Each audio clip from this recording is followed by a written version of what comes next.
Hello everyone, welcome to our channel আমাদের প্রতিদিন। আজকে আপনাদের সাথে একটা নতুন রেসিপি শেয়ার করব।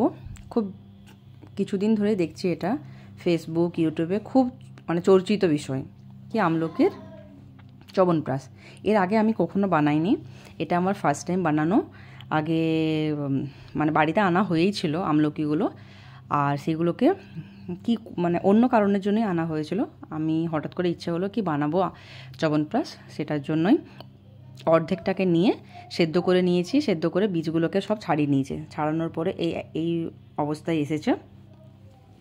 এটাতে কিন্তু খুব একটা বেশি কিছু লাগে না। ভাজা মশলার জন্য জিরে আর একটুখানি গোলমরিচ, লবঙ্গ, স্টার এনিস, তেজপাতা, এলাইচি, জিরে আর এগুলোকে নিয়েছি। হালকা একটুখানি এগুলোকে ভেজে নেবো, একটা পাউডারও বানিয়ে নেবো। আর আমলকিটাকেও পেস্ট করে এরকম এতটা অ্যামাউন্টের হয়েছে এরকম একটা বানিয়ে নেবো। একটা বাটির মধ্যে একটু খেজুর আর কয়েকটা বেশ আদা আর তুলসী পাতা দিয়ে সেটারও একটা পেস্ট বানিয়ে নেবো।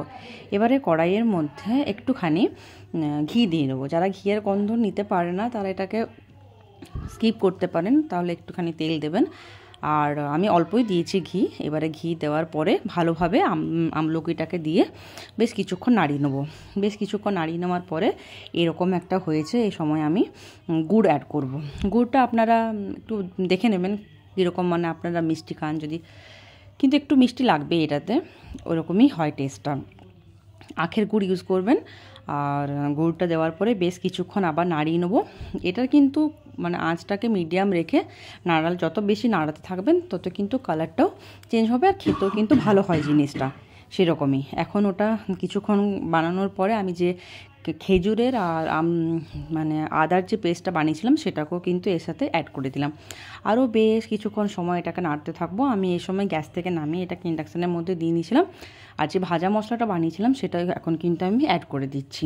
এটাকে আমি দুবার দেবো, এখন একবার দেবো আর একবার শেষের দিকে দেবো।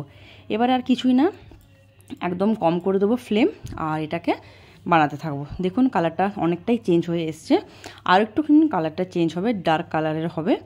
আমি কিন্তু এটা ফার্স্ট টাইম বানালাম, খেতে দেখলাম বেশ ভালো হয়েছে। বাড়িতে সবাই বলেছে একদম বাজারের মতোই হয়েছে। আর আপনারাও বাড়িতে বানাবেন আর আমাকে জানাবেন কেমন হলো। এটা ছিল ফাইনাল প্রোডাক্ট। ভালো লাগলে লাইক করবেন। ধন্যবাদ।